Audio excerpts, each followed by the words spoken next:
Ay nako, tama na nga yun, Hana. Magbihis at magpaganda ka na dahil nagugutom ng mahal mo. Natatawa na lang ako sa sarili ko. Masyado na ata akong madrama sa buhay kaya dumiretso ako sa banyo para makaligo ng mabilis. Matapos noon ay naghanap ako sa closet ng isusuot ko. Ewan ko ba, ba't ang arte-arte ko ngayon? Maghahatid lang naman ako ng pagkain. Ano ba, Self? Magbihis ka na lang na maganda, period. Isang floral dress na hindi aabot ng hanggang tuhod ang haba noon. Kulay lavender at may design na ribbon sa magkabilang dulo ng bahaging manggas. Mabilis ang blower ng buhok at nagsuklay sa mahabang buhok. Naglagay lang ako ng 2 clips sa isang side ng buhok ko. Naglagay din ako ng face powder at isang pahid ng lipstick para lang hindi magmukhang maputla. Hindi na ako naglagay ng eyebrow dahil makapal naman ang kilay ko at maayos pa naman ang pagkakaahit noon. Naglagay din ako syempre ng pabango. Wala lang, feel ko lang maging mabango para amuyin agad ni Sian. Papakipot pa ba ako? Isang flat sandals lang din isunuot ko para simple lang. Hindi ko na dinala ang phone ko dahil babalik din naman ako mamaya dito. Inayos ko sa pagsara ang pintuan at naglakad na bitbit ang pagkain sa malaking eco bag. Hindi na ako gumamit ng elevator at naghagdan na lang para may exercise naman. Mabuti na lang at wala ko nasalubong na kahit na anong empleyado, kaya panatag lang akong naglalakad. Nang makarating sa office nito ay agad akong nangatok. Kahit na kilala na ako ni Mark na sekretary ni Sian ay kailangan ko pa rin ang gumalang dahil hindi porke ako ang nobya ay balasubas na agad ang ugali. Nakakatatlong katok ako nang pagbuksan ako at bumungad si Mark. Ma'am Hana, agad ako nitong pinapasok sa loob. Ay, nag-lunch ka na ba? Tanong ko sa kanya habang nakangiti. Hindi pa po, Ma'am Hana. Parang nahihiya pang sagot nito habang kumakamot sa kanyang ulo. Hinintay ko munang maupo ito sa kanyang chair bago ko lumapit sa kanya. Nilagay ko sa kanyang table ang isang Tupperware na may pagkain. Gulat itong napatingin sa akin. For you. Sige, mag-lunch ka muna. Really? Halatang hindi ito makapaniwala sa nakikitang pagkain na nasa harapan. Kung tutusin ay pangkaraniwang baunan lang naman iyon. Pagtango ko. Naku, thank you very much, Ma'am Hana. Pagpalain ka ni Lord. Saktong-sakto, gutom na ako. Subos kasi. Tumas ang sangkilay ko sa susunod niyang sasabihin. Marami pong salamat. Oh, my favorite. Mauna na ako. Hindi ko alam kung inuuto-uto na lang ako ni Mark eh. Hinayaan ko na lang ito at tinalikuran na para makakain na rin. Kawawa din naman kasi at gutom na. One time nga nasaksahan kong pinapagalitan nito ni Sian. Gusto ko sanang pagsabihan sa Sian lalo pa at napakatagal ng loyal ito sa kanya bilang secretary. Pero kung pagalitan nito sa Mark ay ganun-ganun na lang. Ang sabi lang ni Mark sa akin ay sanay na daw siya sa boss niya. Mas mabait pa rin naman daw ito kaya hindi niya maiwan-iwan. Pagpasok ko sa executive room ni Sian ay walang tao. Tahimik. Nasaan yun? Bulong ko habang naglalakad. Ipinatong ko sa kanyang malaking office table ang dala kong eco bag. Sian? Tawag ko pero walang sumasagot. Sian! Nilibot ko na ang buong office nito ay wala pa rin ito. Maski sa banyo ay wala ito. Lumabas ba ito? Pero sana'y sinabi ni Mark. Kuloko yun ah. Lumabas ako at nakita ko si Mark na super enjoy sa akin yung kinakain. Where's your boss? Tanong ko sa kanya. Hindi ko na inisip kung maabala ko siya sa kanyang kinakain. Napatigil ito saglit at tumarap sa akin at nanlalaki ang mga mata. Bigla itong napatayo. Oh my, sorry po Ma'am Hana. Nakalimutan ko sabihin sa'yo na umalis kanina sa boss at nagkaroon ng business meeting sa labas. Kunot-no ko itong tiningnan. Kailan daw babalik? Ang sabi po niya ay before lunch. Kaya sabi ni boss ay hindi ako pwedeng lumabas ng opisina hanggat hindi pa siya nakakabalik. Talaga ba? Nakaramdam ako ng dismaya at inis, pero wala naman ako magagawa kung nagkaganoon man. Alangan naman na mainis ako kay Mark na nagtatrabaho lamang dito. Okay, hihintayin ko na lang siya dito. Kain ka na ulit. Ngiting sagot ko at hindi na hinintay na magsalita pa sa Mark at tinalikuran ko na ito. Kahit nakakainis ay wala naman ako magagawa. Dapat nagsabi itong paalis pala. Nagpapaalam naman ito sa akin kapag may kailangan puntahan. Kahit hindi ko nga alam kung saan ito tutungo pero at least alam ko. Nagluto pa naman ako at nagpaganda din. Kahit naiinis ay inilabas ko pa rin ang pagkain. Babalik naman ito tiyak. Ihanda ko na ang pagkain para pagdating nito ay kakain na lang. Pero na lang kung kumain ito sa labas. Subukan niya lang at si Mark ang uubos itong pagkain kapag ako'y nainis. Naghintay pa ako ng ilang minuto habang nakaupo sa kanyang chair. Hindi ko alam kung babalik pa ako sa penthouse dahil iniwan ko pa ang phone ko. Malay ko bang ganito pala mangyayari. Medyo nakakaramdam na rin ako ng gutom pero ayoko naman na ako lang ang kakain dahil pinagandaan ko itong lunch na ito. 15 minutos na ako naghihintay pero walang siyan pa rin na dumarating. Nakakainit na ng ulo. Tumayo ako at lumabas. Si Mark ay tapos nang kumain at busy na naman itong nagtitipa sa kanyang keyboard. Ma'am Hana, babalik ako. Kapag dumating ay tawagan mo ako sa itaas. Utos ko sa kanya. Okay po, masusunod po Ma'am Hana. Marami po salamat sa masarap na lunch. Welcome. Ngumiti ako ng tipid. Nag-elevator na ako para mabilis na makarating sa penthouse. Hindi naman ako nagtagal nang kinuha ko lang ang phone ko at tingnan in case na tumawag or nag-text sa akin si Sian pero wala. Kaya mas lalong nadagdagan ng inis ko. Parang ang bigat tuloy na magkabilang pa ako habang naglalakad patungo sa office. Sino bang hindi may inis kasi? Kumatok pa rin ako para pagbuksan.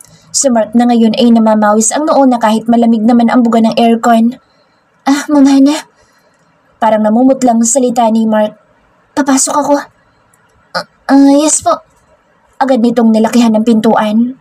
Hindi ko alam bakit parang weird ngayon si Mark. Kanina naman ay hindi. Bahala nga siya. Wala ako sa mood na magtanong. Ma'am Hana, kuwan po kasi. Ano? Pagtataka ko.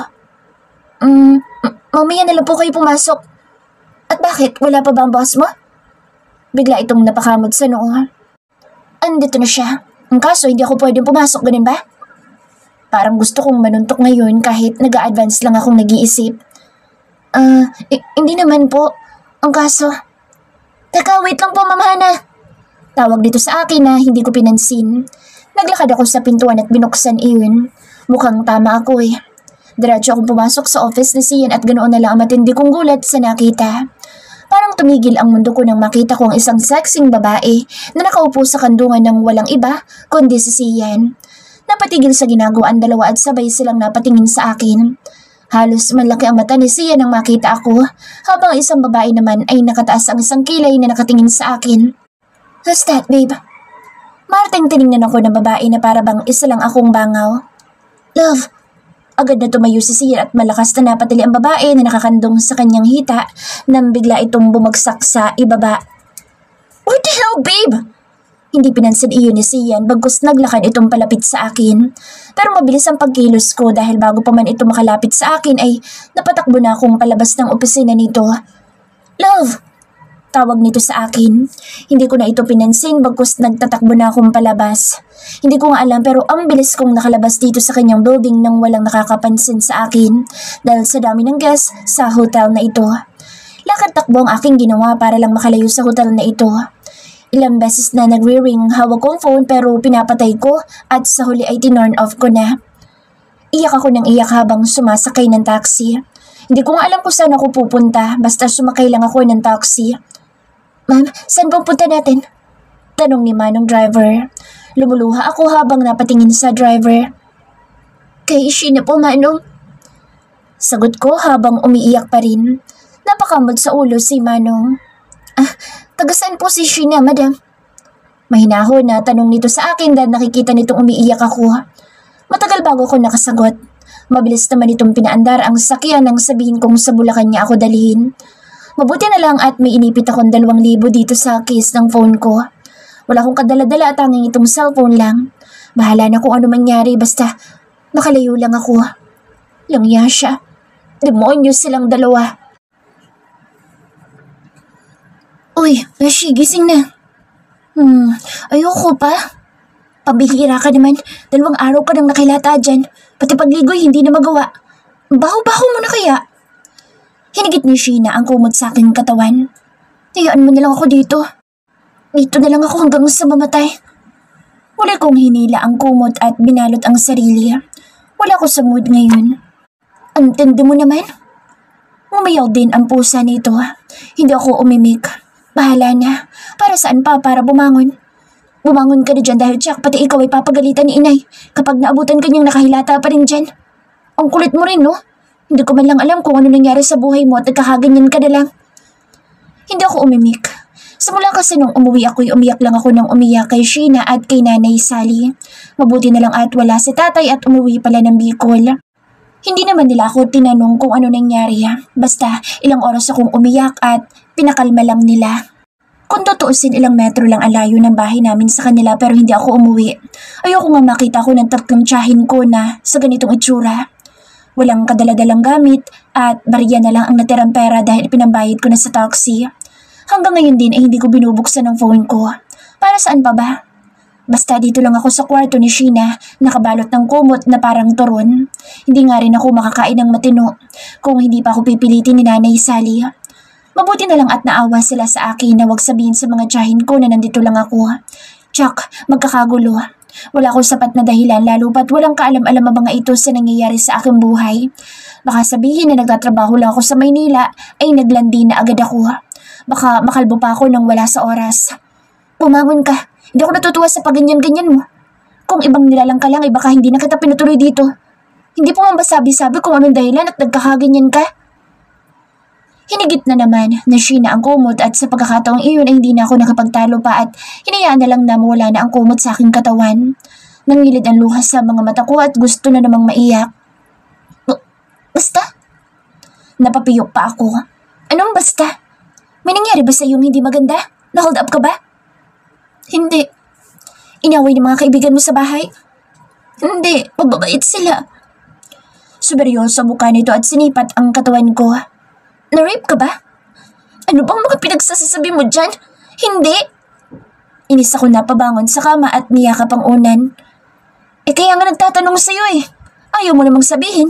Natural bang huhula ako? Alam nga namang itanong ko na niloko ka ng jowa mo bawal ka nga mag-boyfriend. Palatak nito. Napapikit ako at napakamot sa aking bunbunan. Ayoko nga magkwento pero makulit pa sa daga itong si Sheena. Mag-almusal ka muna bago ka magkwento dyan. Mukhang interesting yung problema mo. Magpalakas ka at raresma ka natin yan. Di ba Pakito? Sabay kuha nito sa kanyang alagang pusa. Bisan mo't baka mayari pa tayo kay inay. Iniwan na ako ni Sheena at lumabas na sa kanyang kwarto. Ako naman ay tulala pa ng ilang minuto at tumayo ng palugulugo. Para akong zombie at nananakit na ang katawan sa matagal na pagkakahilata sa kama. Nagbanyo lang ako at nagilamos na rin. Mabuti na lang at may extrang toothbrush pa itong si Sheena. Itong suot ko naman ay nitong isang araw pa at pinahiram sa akin ng aking kaibigan. Hindi naman ako pwedeng umuwi sa bahay namin para lang magbihis dahil tsak baka hindi na ako makalabas ng bahay. Nagtungo ako sa maliit na kusina ng kaibigan ko. Binuksan ko ang nakatakip na pagkain na alam kong para sa akin iyon. Medyo nagutom na nga ako at magtatanghali na rin pala. Hindi ko alam saan nagtungo si Sheena dahil ang tahimik ng kanilang bahay. Habang kumakain ay bumabalik na naman sa akin ang sakit kapag naiisip ko ang nangyari. Paano nagawa sa akin ni Sian ang ganoong bagay? Akala ko ba'y mahal niya ako? Kontratuhin niya ako para bang ako lang ang reyna sa kanyang buhay. Pero bakit ganun-ganun na lang kung saktan niya ako? Pangalawang beses na ito dahil nung una ay si Restobar ni Xavier. Naghintay lang ako na magsalita ito pero wala man lang itong binabanggit. Kahit kung minsan ay naisisingit iyon sa aking isipan ay hindi ko na lang tinatanong dahil ayoko masira ang mood nito. Pero ngayon hindi ko na alam. Sobrang sakit at hanggang maaari ay ayoko muna itong makita. Hindi pa ako makapag-isip ng matino. Matapos kong kumain ay muli ay bala kong bumalik ng kama. Gusto ko na lang ay matulog na wala nang gisingan. Pabalik na ako ng kwarto na may kumatok, kaya napatigil ako. Si Sheena ba yun o si nanay? Naglakad ako para pagbuksan ng pintuan na nangangatok at akmang bubuksan ko na sana nang magsalita ang nasa labas. Iha, nakarating na ba si Maring Sally? Boses na pamilyar sa akin. Wait, si Chang Norma yun Mula ay nangatok ang nasa labas na si Chang Norma. Naghanap ako ng maliit na butas para salipin ang tiyan ko pero wala akong makita. Hindi ako pwedeng makita ng tiyan ko at tiyak na magugulat ito at walang katapusan na katanungan at sermon ang matatanggap ko mula rito. Si Chang Norma pa naman sa lahat ng tiyan ko ang siyang may talent sa pag-flip top. Oh, Chang Norma, andyan po pala kayo. Narinig kong malakas na boses ni Sheena. Bigla ay gumaan ang aking pakiramdam nang marinig ko ang boses ng aking kaibigan. Mabuti naman at dumating na ito. Oh, Inay. Magtatanong sana ako kung andyan ba si Kumaring Sally. Si Inay? Naku, naglalabada po sa bayan. Pero pabalik na rin po iyon. Ganun ba? O sige, babalik na lamang ako. Baka sabi na dumaan ako at alam na niya yun. Sige po, Chang. Ako na po ang bahalang magsabi kay Inay. Sige, mauna na ako. Ingat po. Narinig ko ang pagtahimik at ilang saglit lang ay bumukas ang pintuan. Sa Sheena na may bit-bit ng 1 litrong Coke at 3 malalaking junk food. Oh, mukhang naengkanto ka dyan, Beshi. Tiyang norma mo ka, alis lang. Salita nito nang makita ko nakatayo na parang tuod. Alam ko. Sabli ko sagot at umupo sa sofang kawayan. Mukhang kumain ka na ata. Mabuti naman. Salita nito habang inilalapag ang hawak sa lamesa. Tapos na. Thanks. Nagsalin ito sa 2 baso ng Coke at inabot sa akin ng isa. Uminom ako at napadighay. Alam mo, Beshi, napadaan ako dun sa malapit sa inyo. Ang ganda na pala ng bahay ng ginagawang mansyon sa harap ninyo doon. Ang bilis nila, in fairness. Mayaman talaga. Salita nito habang umupo sa akin tabi. And so? Masamang tingin ay binigay ni Sheena sa akin. Wala lang, naikwento ko lang. Alam mo, ang pangit mo at ang kausap ngayon. Ano ba naman kasi nangyari sa'yo at nagkakaganyan ka? Busangot na tanong nito sa akin. Hindi ako umimik at natulala na lang. Paano ba ako magsasalita? Maski ako hindi ko alam kung ano ipaliliwanag ko. Dahil sa tuwing bumabalik ang nangyari, parang pinipiga ang puso ko at parang ayaw nang huminga ng dibdib ko. Oh, ba't naiiyak ka? Malaki ang problema mo, Beshi. Sabihin mo sa akin at makikinig ako. Best friend tayo mula elementary, kaya hindi ka pwede maglihim sa akin. Marami na tayong pinagdaanan mula noon.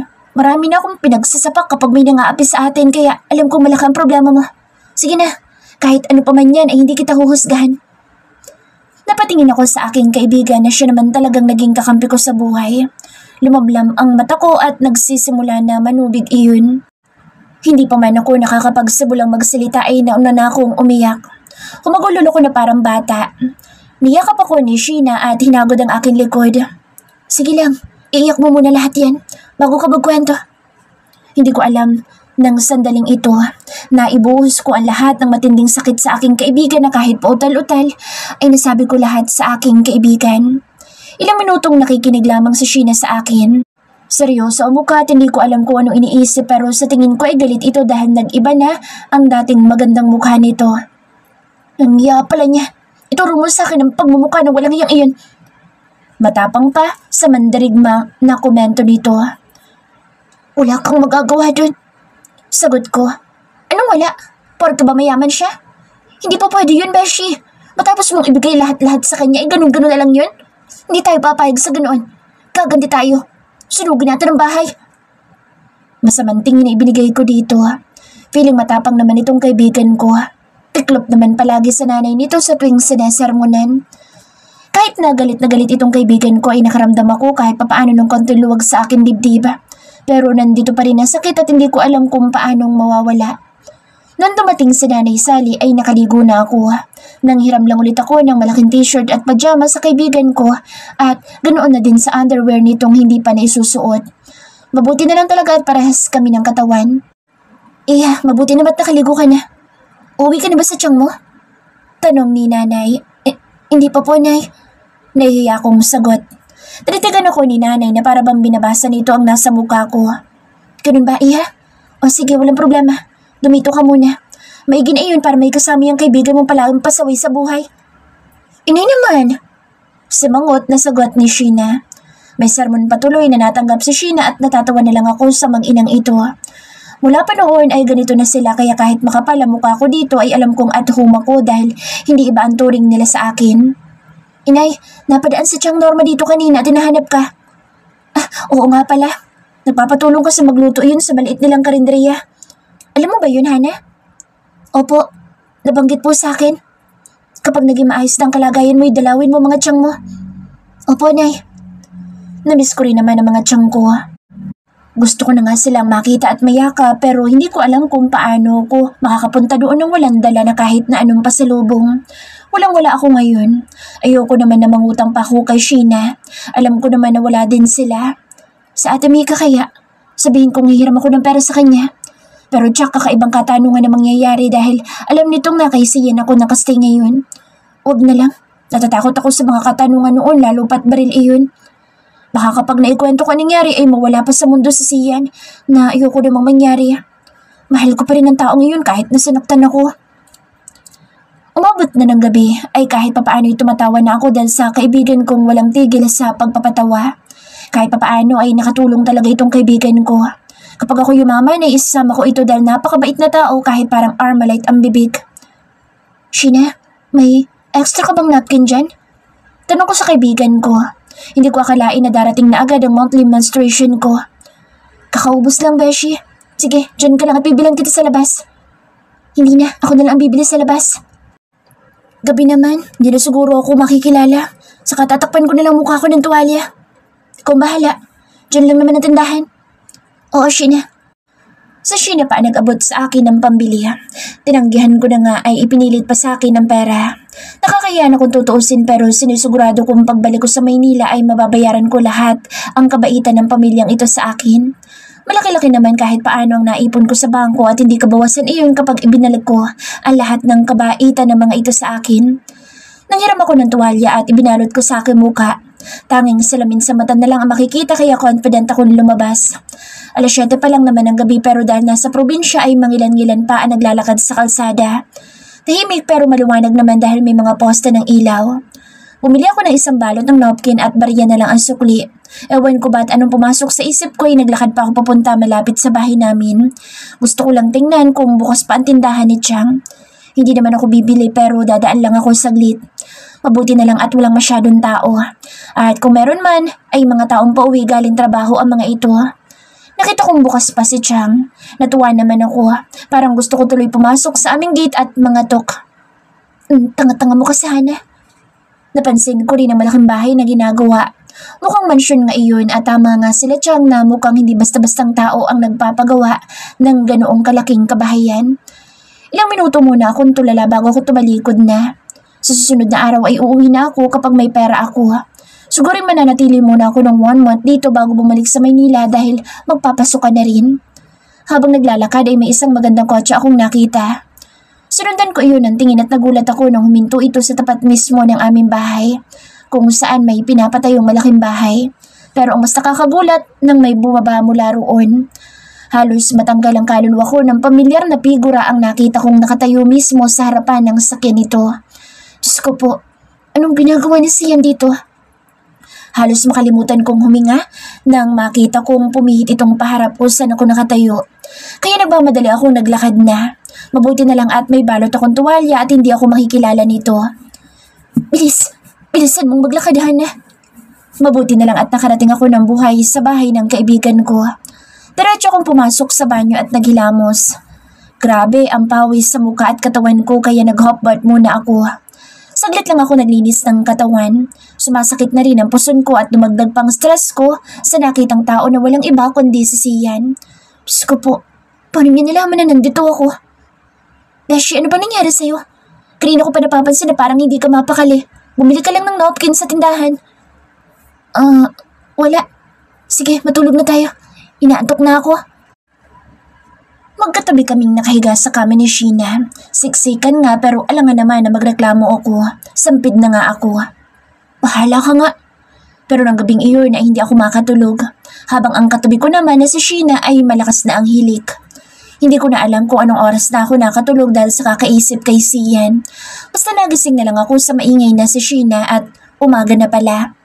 Beshi, sasamahan ko si inay. Ikaw muna dito. May pagkain naman dyan. Iya, mauna na kami. Sige po, Nay. Mag-iingat po kayo. Nang umalis ang mag-ina ay ako na lang at si Pakito ang natira sa loob ng bahay. Para makatulong ay naglinis ako ng bahay at naghugas ng pinggan. Nilabhan ko rin ang ilang damit na isunuot ko para kahit papaano ay mabawasan ang labahin. Pumasok ako sa kwarto at tiningnan ang cellphone ko. Ilang araw na itong nakapatay. Baka may mga mahalagang text messages na akong kailangang mabasa. Sa tingin ko naman hindi na ako guguluhin ni Sian. Ibablock ko na ang number nito. Animal siyang matandang gurang na iyon. Nang mabuksan ang phone ko, ilang percent na lang din pala iyon. Mabuti na lang at match kami ng charger ni Sheena. Kahit naka-charge ay ginamit ko ang phone ko. Sobrang daming missed calls at notif ang pumasok na halos maghang na ang cellphone ko. Binuksan ko ang messages at yun nga, ang dami nga. May ilang sinagot ako sa emails lalo pa at sa school iyon. Sa Ate Mika naman ay may chat din sa akin. Nangangamusta. Hindi ko na lang sinagot muna iyon at natatakot ako sa magiging reply nito. Mabilis kasing makaramdam iyon. May chat din sa akin si Misty. Namiss ko tuloy itong bigla. Nag-send na lang ako ng message para mabasa nito. Matapos nun ay hinayaan ko munang mag-charge ang phone ko at maliligo muna. Nagpakulo muna ako ng mainit na tubig dahil malakas ang mens ko ngayon at ayokong kabagin. Matapos ko maligo ay kakasuot ko pa lang ng panty nang may 2 missed calls akong nakita. Diyos ko, tumatawag na naman pala si Sian. Bakit hindi ko agad ito na-block? Bala ko na sanang i-block ang number nito nang biglang tumawag ito. Dali-dali kong pinatay ang tawag sabay block. Visit na yan. Mas nakakakaba kapag may tinatago ang tao. Ang yung taong ito, lalo pat nandito lang siya sa lugar na ito. Mas lalo ako mag-iingat at hindi muna lalabas ng bahay na ito. Napatulala pa ako sa dami kong iniisip nang biglang may kumatok. Si Rashina ba ito? Ang bilis naman dumating. Sunod-sunod ang pagkatok na sa tingin ko'y nagmamadali pero hindi pa ako nakakabihis. Pero ang taong nangangatok ay parang hindi makapaghintay. Binalot ko na lang muna ulit ng tuwalya ang katawan ko kahit na tumutulo pa ang basang buhok ko. Nakapanty naman ako kaya ayos lang. Sheena, ikaw ba yan? Walang sumagot pero huminto ang kumakatok. Hindi na ako nagdalawang isip at binuksan ang pintuan. Ang bilis mong umuwi, Halos matanggal ang pangako nang hindi si Sheena ang nasa harapan ko ngayon, kundi ang taong iniiwasan at ayoko nang makita kundi si Sian. Diyos ko po Lord. Madilim ang mukha nito kasabay ng itsura nitong nakakapanindig balahibo. Ang mata nitong humagod sa buo kong katawan.